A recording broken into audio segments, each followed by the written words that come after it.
So there's this great article from Whitney Webb um, called Hidden in Plain Sight, The Shocking Origins of the Jeff Epstein Case. Subtitle: Epstein is the latest incarnation of a much older, more extensive, sophisticated operation that offers frightening window on how deeply tied the U.S. government is to the modern day equivalents of organized crime. This is at the Mint Press News. Now, they miss some things here. They make a startling connection that I didn't even know, that it was uh, this guy Rosenthal, and you'll hear about him later, that was one of the main figures of the bootlegging operations that supported Lansky, and one of Lansky's closest associates, that his tips came from Winston Churchill himself about when to go into bootlegging, when to go into different things. And they completely missed the British intelligence aspect of this whole deal. And that's kind of what I'm trying to push here is people don't understand the British intelligence aspect of any of this. And I also want to push that I think that there's certain figures in British history, including those that basically created the OSS through the British Special Operations Executive, William Stephenson, or David Ogilvy. People don't know anything. They're ignorant of the historical origins of a lot of our institutions. Another thing is the origins of the FBI is a Bonaparte related to Napoleon III. And if you understand Napoleon III, he was very much an Anglophile and very much inspired by British Lord Palmerston. So you have that bias of the FBI being incredibly Anglophilic, and that's why they serve these things. There's one more British intelligence guy that you should know because we'll talk about him later. His name's Colonel Bloomfield. I think Colonel or Major Bloomfield or Colonel Major Bloomfield. There's weird things that go on with military classes in the British Army. So talk about Colonel Bloomfield, who helped form all of these different Meyer Lansky associated companies um, as part of British military intelligence operations. So we're going to go on with this article. Once again, it's called Hidden in Plain Sight, The Shocking Origins of the Jeff Epstein Case. And I've already read through this once. I tried to do a read through and figured out the camera wasn't recording. So if I skip some parts, please don't blame me for that. All right. Despite his sweetheart deal and having seemingly evaded justice, billionaire sex offender Jeff Epstein was arrested earlier this month on federal charges for sex trafficking minors. Epstein's arrest has again brought increased media attention to many of his famous friends, the current president among them. Many questions have since been asked about how much Epstein's famous friends knew of his activities and exactly what Epstein was up to. The latter arguably received the most attention after it was reported that Alexander Acosta, who arranged Epstein's sweetheart deal in 2008 and who has recently resigned as Donald Trump's labor secretary following Epstein's arrest, claimed that mysterious billionaire had worked for intelligence. Other investigations have made it increasingly clear that Epstein was running a blackmail operation as he bugged the venues, whether at his New York mansion or his Caribbean island getaway, with microphones and cameras to record the salacious interactions that transpired between his guests and underage girls that Epstein exploited. Epstein appears to have stored much of his blackmail in a safe on his private island. Claims of Epstein's links and his involvement in a sophisticated, well-funded sexual blackmail operation have surprisingly spurred few media outlets to examine the history of intelligence agencies both in the U.S. and abroad conducting similar sexual blackmail operations, many of which also involved underage prostitutes. In the U.S. alone, the CIA operated numerous sexual blackmail operations throughout the country, employing prostitutes to target foreign diplomats, and the Washington Post once nicknamed CIA's love traps. If one goes even further back into U.S. political history, it becomes apparent that these tactics and their use against powerful political and influential figures significantly predate the CIA and even its precursor, the Office of Strategic Services. In fact, they were pioneered years earlier by none other than the American Mafia. I would disagree with that statement. Um, I think these were employed by British Special Operations Executive and its precursors that were already present that helped found the American Mafia, but we'll go on. In the course of this investigation, Mint Press discovered that a handful of figures who were influential in American organized crime during and after the Prohibition were directly engaged in sexual blackmail operations that they used for their own dark purposes. In part one of this investigation, Mint Press will examine how the mob-linked businessmen with deep ties to notorious gangster Meyer Lansky developed close ties with the Federal Bureau of Investigation, while also running a sex blackmail operation for decades, which later became part of the anti-communist crusade in the 1950s, led by Senator Joseph McCarthy, himself known throughout Washington for having a habit of drunkenly groping underage teen girls. Yet it would be one of McCarthy's closest aides who would take over the ring later years. And I think that's Roy Cohn, who's Trump's mentor. Trafficking minors and expanding the sexual blackmail operation at the same time, he expanded his own political influence, putting him into close contact with prominent figures, including former President Ronald Reagan and a man who would later become President Donald Trump. In part two, they will talk about the successors of this operation, and that Jeff Epstein was one of those successors. Samuel Bronfman and the mob. The Prohibition era in the United States is often used as an example of how banning recreational substances not only increases their popularity, but also causes a boom in criminal activity. It was Prohibition that greatly increased the strength of the American Mafia, as the top crime lords of the day grew rich through their clandestine trade and sale of alcohol, in addition to gambling and other activities.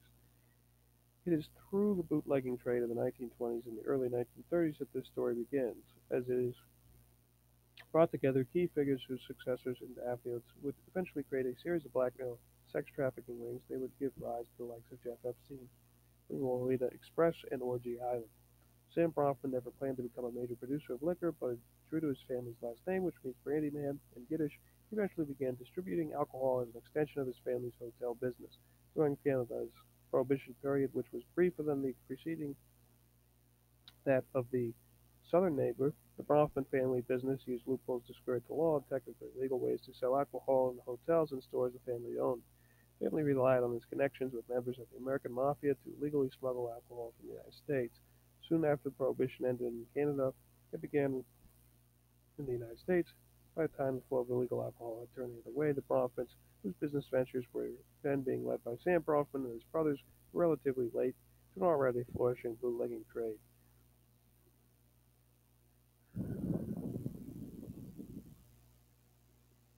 Key to Bronfman's success during the Prohibition were his ties his family had cultivated with organized crime during Canada Prohibition.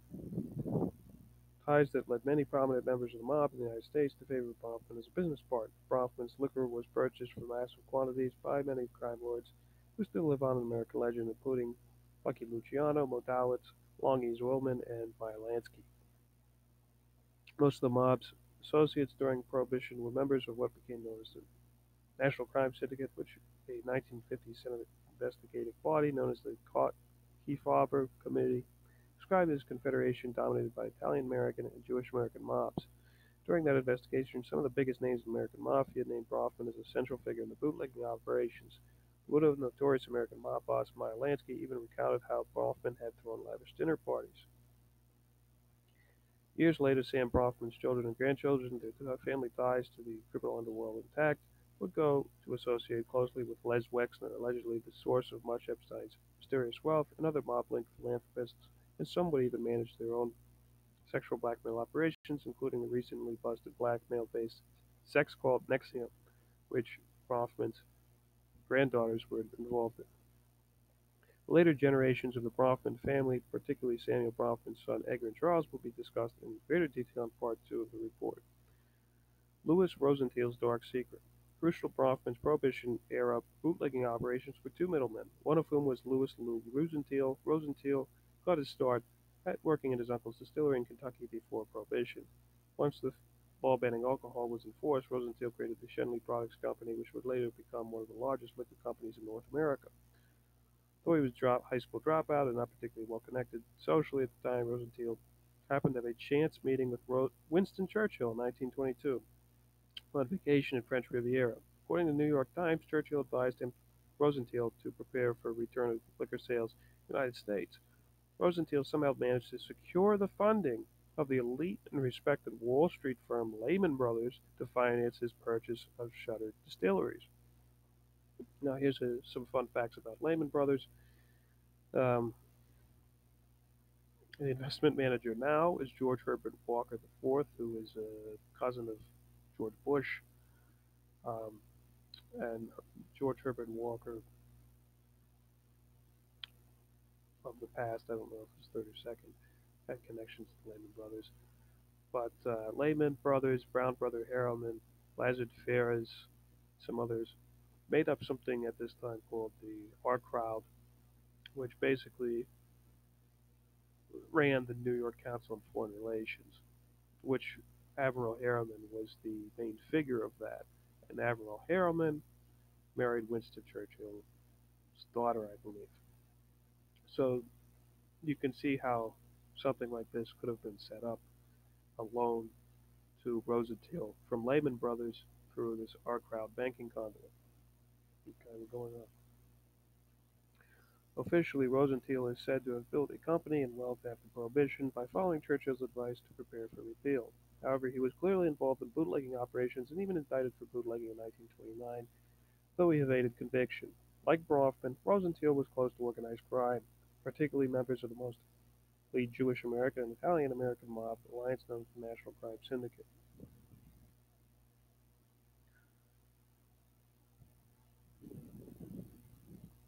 In addition to his friends of the mob, Rosenthal also cultivated ties with the FBI, developing a close relationship with longtime FBI Director J. Edgar Hoover, and making Hoover's right-hand man and a longtime assistant at the FBI, Louis Nichols, the vice president of the Shenley Empire in 1957. Despite their similar backgrounds as bootlegger barons turned respectable businessmen, Bronfman and Rosenthal's personalities were drastically different, and the relationship was complicated at best. One example of the similarities between North America's top liquor baron was how they treated their staff. Bronfman was not necessarily known for being cruel, whereas Rosenthal was known for his erratic and monstrous behaviors towards employees, as well as his unusual practice of bugging offices in order to hear what the employees were saying about him. Such differences between Bronfman and Rosenthal were also reflected in their personal lives. While Bronfman married only once and was loyal to his wife, Rosenthal married 5 times and was known for his relatively closeted bisexual antics, a part of his life that was well known to many of his close associates and friends.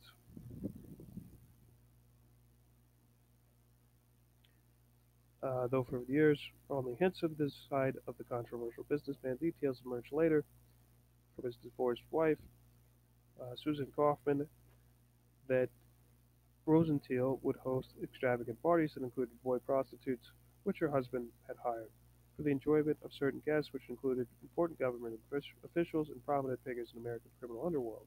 Kaufman would later make the same claims on the oath during the hearing of the New York State Joint Legislative Committee on Crime in the early 1970s. Not only did Rosenthal organize these parties, but he also made sure that their venues were bugged with microphones that record the antics of his high-profile guests. These audio recordings, Kaufman alleged, were then kept for the purpose of blackmail.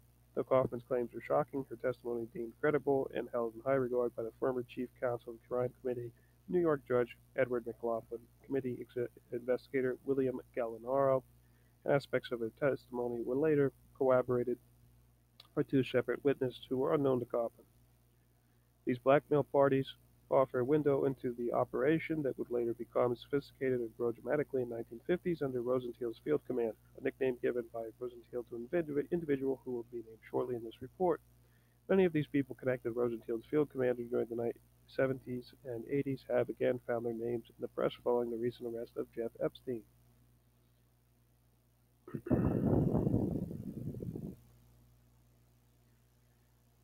Now, the next part is called the Untouchable Mobster. It goes through Meyer Lansky's um, career here, how he was able to get away from the FBI and the U.S. Intelligence Committee, how he helped serve the U.S. Intelligence Committee at times. This is all kind of stuff people generally know. If you want to read deeper into it, you can read this article. It has tons of links in it. But I think we can talk about this later on.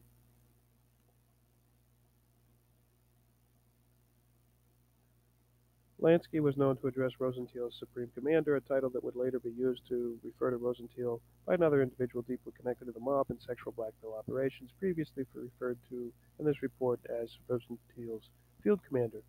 Lansky had ties with the CIA and U.S. military intelligence. During World War II, Lansky, along with his associate Benjamin Bugsy Siegel, worked with naval intelligence in what was condemned Operation Underworld, an operation that existed, of which the existence the government would deny for over 40 years.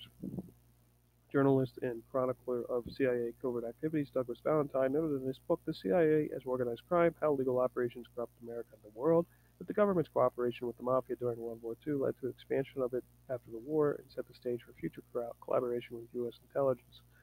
Indeed, not long after its creation, the CIA forged ties with Lansky at the behest of CIA counterintelligence James Jesus Angleton. The CIA would later turn Lansky-linked mob in the 1960s as part of its consistently fruitless quest to assassinate Cuban leader Fidel Castro, showing that CIA maintained its contacts with Lansky-controlled elements of the mafia long after the initial meeting with Lansky took place. Lansky also had the CIA had close connections to associates of Lansky, such as Ed Moss, who did public relations work for Lansky, and he was said to be of interest to the CIA's agency, then Inspector General J.S. Ehrman. Harry Happy Meltzer was also another Lansky associate of the CIA that was a CIA asset, and the CIA asked Meltzer to join in the assassination team in December 1960. In addition to the CIA, Lansky was connected to foreign intelligence agency through Tibor Rosenbaum, an arms producer and high-ranking official in Israel's Mossad, whose Banque the International Credit Bank of Geneva laundered much of Lansky's ill-gotten gains and recycled them into legitimate American businesses. Once again, the article doesn't talk about British intelligence. Nobody does. But if you look at Major Bloomfield, that is a critical link. The guy, I think, helped with both Bermandex and the Mary Carter Paint Company, which was one of Lansky's laundering conduits, major laundering conduits, and bases for operations in the Caribbean. So we're going to go on. Journalist Ed Reed, author of the Virginia Hill biography The Mistress and the Mafia, wrote that Lansky was attempting to entrap powerful people through sexual blackmail as far back as 1939. Reed contends that Lansky sent Ms. Hill to Mexico, where his West Coast connections had established a drug ring that later involved the OSS, the forerunner of the CIA, to seduce numerous politicians, army officers, diplomats, and police officials. Lansky was credited with obtaining compromising photos of J. Edgar Hoover sometime in the 1940s, which showed Hoover in some kind of gay situation, according to a former Lansky associate, who also said that Lansky had often claimed, "I fixed that son of a bitch." The photos showed Hoover engaging in sexual activity with his longtime friend, FBI Director Clyde Tolson. At some point, these photos fell in the hand of CIA counterintelligence James Jesus Angleton, who later showed the photos to several other CIA officials, including John Weitz and Gordon Noble. Angleton was in charge of the CIA's relationship with the FBI and Israel's Mossad until he left the agency in 1972 and was recently mentioned he was also in contact with Lansky.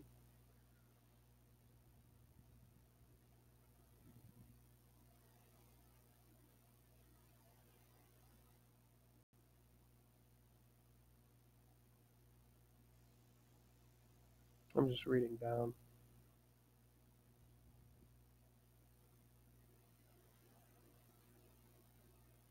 Congressional crime consultant Ralph Salerno told Summers, who is an author mentioned above, I skipped his quotes, 1993, that Hoover's willful ignorance of organized crime for most of his career as FBI director allowed organized crime to grow very strong in economic and political terms so that it became a much bigger threat to the well-being of the country than it would have if it had been addressed much sooner. J. Edgar Hoover, blackmail victim? I think we pretty much established that. I don't understand. These journalists just go on and on and on. The making of a monster. Decades after his death, Boy Cohn remains a controversial figure, in large part because of his close personal relationship with Donald Trump.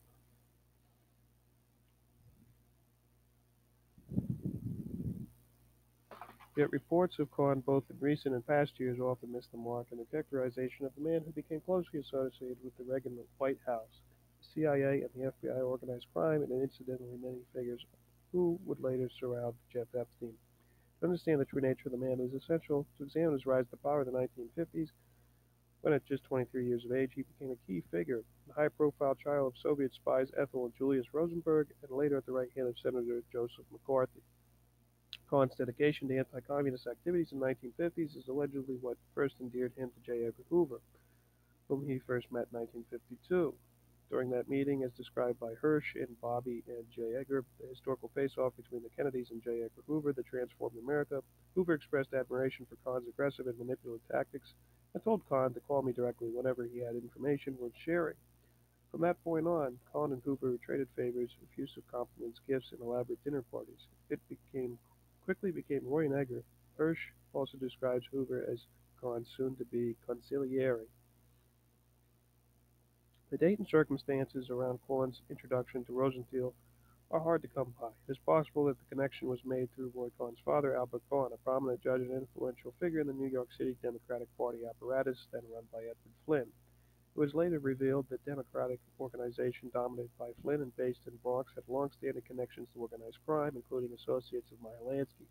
Regardless of how or when it began, the relationship between Cohn and Rosenthal was close and was often likened to that of father and son. They were said to be frequently salute each other in public and remain close until Rosenthal was near death, at which point Cohn attempted to trick his then barely conscious and senile friend and client into naming him as the executor and trustee of the liquors magnate's estate valued at $75 million, more than $334 million in today's dollars. Life magazine reported in 1969 that Cohn and Rosenthal had for years referred to another as Field Commander and Supreme Commander, respectively. Media references to these nicknames appear in other articles from the period. Though Life and other outlets had interpreted this as merely an anecdote about the nickname shared in jest between close friends, the fact that notorious crime lord Meyer Lansky also called Rosenthal Supreme Commander, and the fact that Cohn and Rosenthal would later become intimately involved in the same pedophile sex ring suggests that there may have been more than just nicknames. After all, the mob, to which Rosenthal was connected, often used military-themed titles like soldier and lieutenant to differentiate the rank and importance of its members. Once he had made his connection with Hoover, Cohn's star began to rise even higher in Washington. Hoover's recommendation of Cohn would become the deciding factor in his appointment as Senator McCarthy's general counsel over Robert Kennedy, a rival and bitter enemy of Cohn's.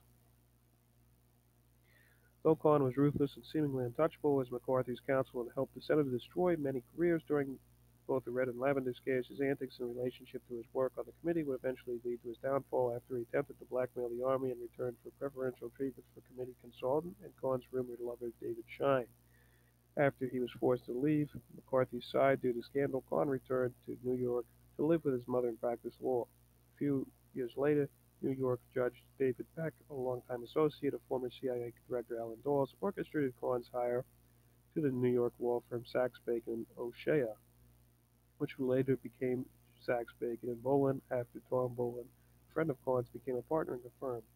Upon his hire, Cohn brought the firm a slew of mafia-linked clients, including high-ranking members of the Gambino crime family, the Genovese crime family, and of course Louis Rosenthal. What happened in Suite 233? Connections Roy Cohn built during the 1950s made him a well-known public figure and translated into the political influence that peaked during the presidency of Ronald Reagan. Yet, as Cohn built his public image, he was also developing a dark, private life, which would come to be known, dominated by the same blackmail pedophile racket that appears to have first begun with Rosenthal. One of the blackmail parties Susan Kaufman attended with her then-husband Louis Rosenthal was hosted by Cohn in 1958 at Manhattan Plaza Hotel, Suite 233. Kaufman described Cohn's suite, a beautiful suite, all done in blue. She describes being introduced to Hoover, who was in drag by Cohn, who told her that Hoover's name was Mary, in a fit of barely concealed laughter. Kaufman testified that young boys were present, and Kaufman claimed that Cohn, Hoover, and her ex-husband engaged in sexual activity with business minors. New York Attorney John Klotz, tasked with investigating Cohn for a case well after Kaufman's testimony, also found evidence of the Blue Suite at the Plaza Hotel and its role in the sex extortion ring. After combing through local government documents and information gathered by private detectives, Klotz later told journalist and author Bert Bush what he had learned. Roy Cohn was providing protection. There was a bunch of pedophiles involved. That's where Roy Cohn got his power from, blackmail. Perhaps the most damning confirmation of Cohn's activities in Suite 233 comes from statements made from Cohn himself to a former NYPD detective and ex-head of the Department of Human Trafficking and Vice-related Crimes Division, James Rothstein. Rothstein later told John DeCamp, who investigated the Franklin scandal and Boys Town pedophile trafficking ring, among other investigators, that Cohn had admitted to being part of a sexual blackmail operation targeting politicians with child prostitutes during a sit-down interview with a former detective. Rothstein told this camp the following about Cohn. Cohn's job was to run little boys. Say you had an admiral, a general, and congressman who did not want to get along with the program. Cohn's job was to set them up. They would go along, Cohn told himself that. Rothstein later told Paul David Collins, a former journalist turned researcher, that Cohn had also identified this sexual blackmail operation as being part of the anti-communist crusade at the time. The fact that Cohn, per Rothstein's recollection, stated that the child sex blackmail ring was part of the government-sponsored anti-communist crusade suggests that elements of the government, including Hoover's FBI, may have been connected at a much broader level than Hoover's own personal involvement, as the FBI closely coordinated with McCarthy and Cohn for much more of the Red Scare. It is also worth noting that among Hoover's many secret blackmail files was a sizable dossier on Senator McCarthy, the contents of which strongly suggest that the senator himself was interested in underage girls. According to journalist and author David Talbot, Hoover's file on McCarthy was filled with disturbing stories about McCarthy's habits of drunkenly groping on girls' breasts and buttocks. The stories were widespread, but they became common knowledge in the Capitol, according to the FBI Chronicle. Talbot, in the book The Devil's Chessboard, also cites Walter Trowan, Washington bureau chief of the Chicago Tribune, as having personally witnessed McCarthy's habit of molesting young women. He just couldn't keep his hands off girls. Young girls. Trowan would later say, why the communist opposition didn't plant a minor on him and raise the cry of statutory rape, I don't know. Perhaps the answer lies in the fact that those planting minors on the political foes were McCarthy's allies and close associates, not his enemies.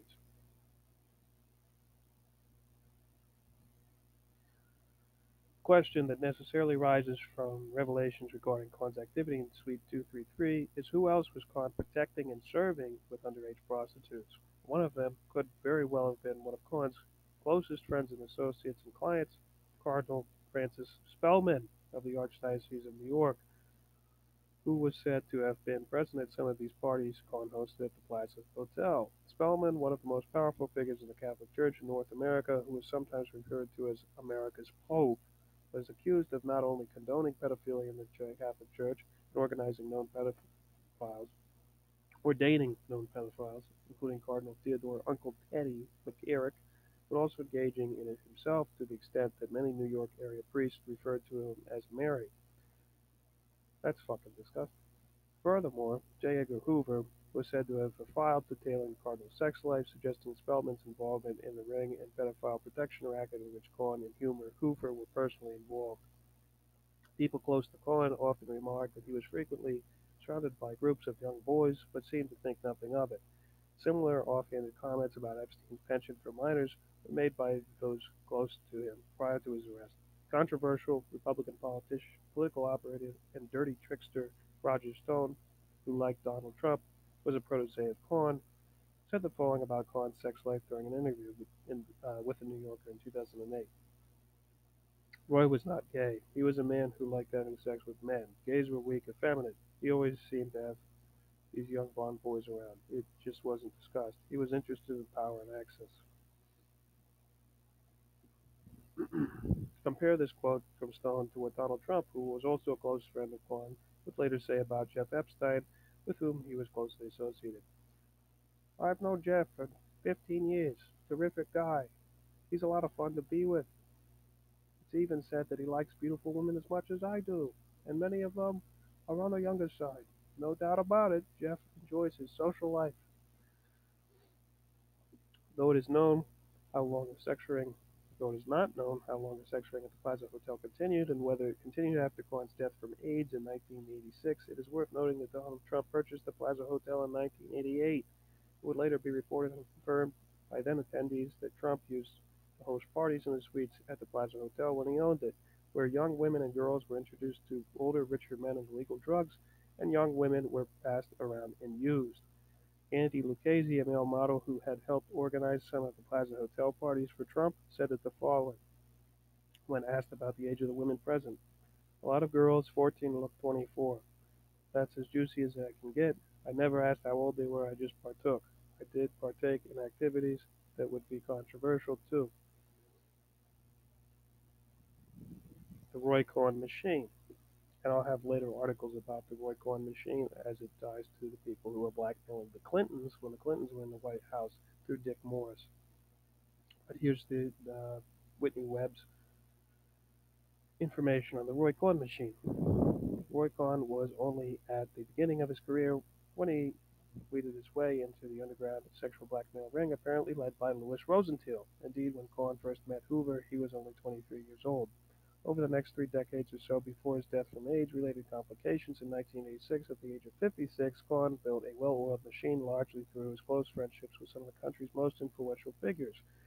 Among Cohn's friends were top media personalities like Barbara Walters, former CIA directors Ronald Reagan and wife Nancy, media moguls Rupert Murdoch and Mort Zuckerman, numerous celebrities, prominent lawyers like Alan Dershowitz, top figures in the Catholic Church, and leading Jewish organizations like B'nai B'rith and the World Jewish Congress. Many of the same names that surrounded Cohn until his death in the 1980s would later come to surround Jeff Epstein, with their names later appearing in Epstein's now infamous Little Black Book.